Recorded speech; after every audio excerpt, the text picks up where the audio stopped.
नमस्कार बच्चों, आप सभी लोग का मैं स्वागत करता हूं अखिलेश सर।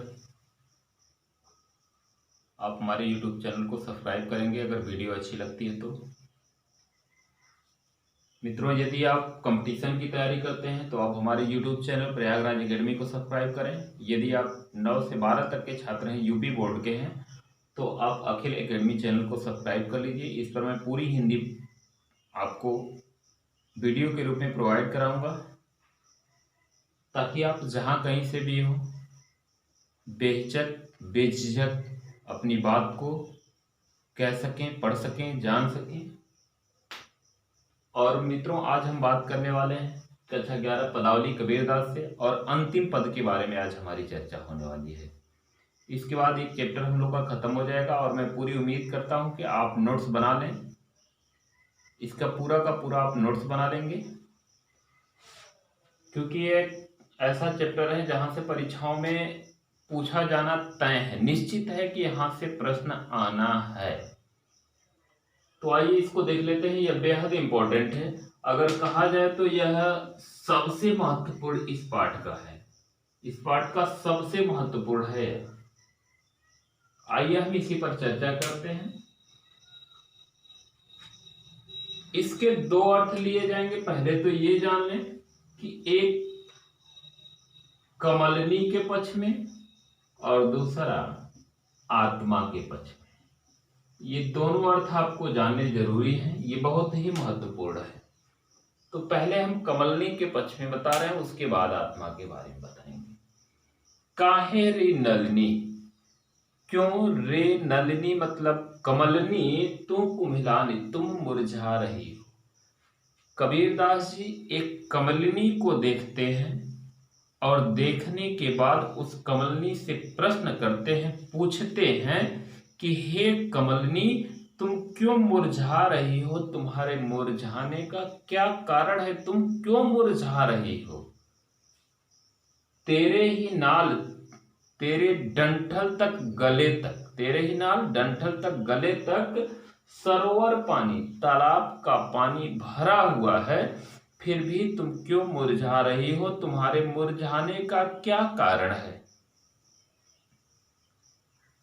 पुनः देखें, कबीरदास जी कमलनी के पक्ष में, पहले ऐसे हेडिंग डालेंगे कमलनी के पक्ष में, उसमें लिखेंगे कि कबीरदास कहते हैं कि हे कमलनी, तुम्हारे मुरझाने का क्या कारण है, तुम क्यों कुम्हला रही हो, तुम क्यों मुरझा रही हो, क्योंकि तुम्हारे गले तक, तुम्हारे डंठल तक तालाब का पानी भरा हुआ है, तुम्हारे मुरझाने का क्या कारण है। जल में उत्पत्ति, हे कमलनी, तुम्हारा जन्म भी जल से ही होता है। जल में उत्पत्ति, जल से ही तुम्हारा जन्म होता है। जल में वास, जल में ही रहती हो, जल में ही तुम रहती हो। जल में नलनी तोर निवास, और जल ही, हे कमलनी, जल ही तुम्हारे रहने का निवास मतलब स्थान है। हे कमलनी, तुम्हारा जन्म जल से ही होता है, तुम जल में ही रहती हो और जल ही तुम्हारे रहने का घर है, फिर भी तुम क्यों मुरझा रही हो, तुम्हारे मुरझाने का क्या कारण है। ना तली तपती, ना तुझे नीचे से तपन है, तली मतलब जमीन से, तपती जलती हो, आना ऊपर आग, नहीं ऊपर से कोई आग है। हे कमलनी, न तो तुझे नीचे से तपन है न ऊपर से तपन है, फिर भी तुम्हारे मुरझाने का क्या कारण है, तुम क्यों मुरझा रही हो।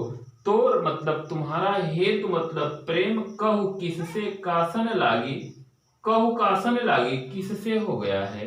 हे कमल, अंत में कबीरदास उसके मुरझाने का कारण खोज लेते हैं और उससे कहते हैं कि हे कमलनी, तो रहे तू कहु कासन, कासन मतलब किससे, तुम्हारा प्रेम किससे हो गया है। कमलनी से प्रश्न करते हैं उसके कारण को जान करके कि हे कमलनी, तुम्हारा प्रेम किससे हो गया है।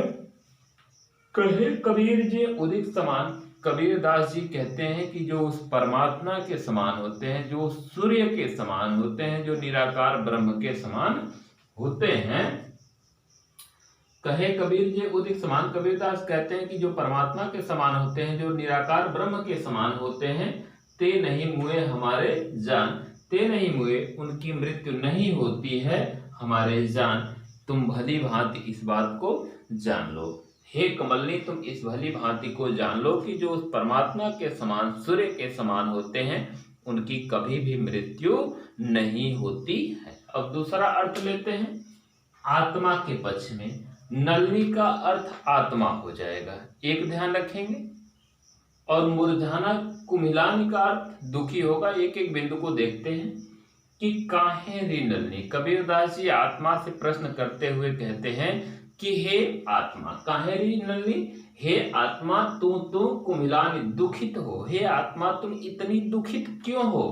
तेरे ही नाल सरोवर पानी, तुम सदैव परमात्मा के साथ रहती हो।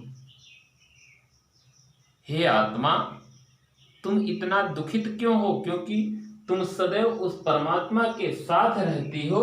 जलमय उत्पत्ति, परमात्मा से ही तुम्हारा जन्म, जलमय उत्पत्ति, उस परमात्मा से ही तुम्हारा जन्म होता है। जलमय, परमात्मा से ही उत्पत्ति जन्म होता है। जलमय वास, परमात्मा के साथ ही रहती हो। अजलमय नन्ही तोर निवास, और परमात्मा ही तुम्हारे रहने का घर है, और परमात्मा ही तुम्हारे रहने का घर है। ना तली तपती, ना तुझे दैहिक कष्ट है, ना ऊपर आग, न दैविक कष्ट है। शरीर को दो कष्ट होते हैं, एक दैविक और एक दैहिक होता है। दैहिक मतलब शारीरिक। न तो तुझे शारीरिक कष्ट है, न सांसारिक कष्ट है, फिर भी ये आत्मा तुम दुखित क्यों हो? तो हेतु कहो कासन लागे। अंत में कबीरदास उसके दुखित होने का कारण जान लेते हैं और कहते हैं कि हे आत्मा, तुम्हारा प्रेम किससे हो गया है? तुम्हारा प्रेम किससे हो गया है? दुखित होने का कारण जान लेते हैं और कहते हैं कि हे आत्मा, तुम बताओ तुम्हारा प्रेम किससे हो गया है? कबीर जी उदित समान, कबीरदास जी कहते हैं कि जो उस परमात्मा के समान होते हैं, जो उस ईश्वर के समान होते हैं, उनकी कभी भी मृत्यु नहीं होती है, वे सदैव अमर होते हैं। तो बच्चों, ये रही आज की क्लास, और आपसे आग्रह है कि वीडियो को अधिक से अधिक पहुंचाएं। इस बार हमने देखा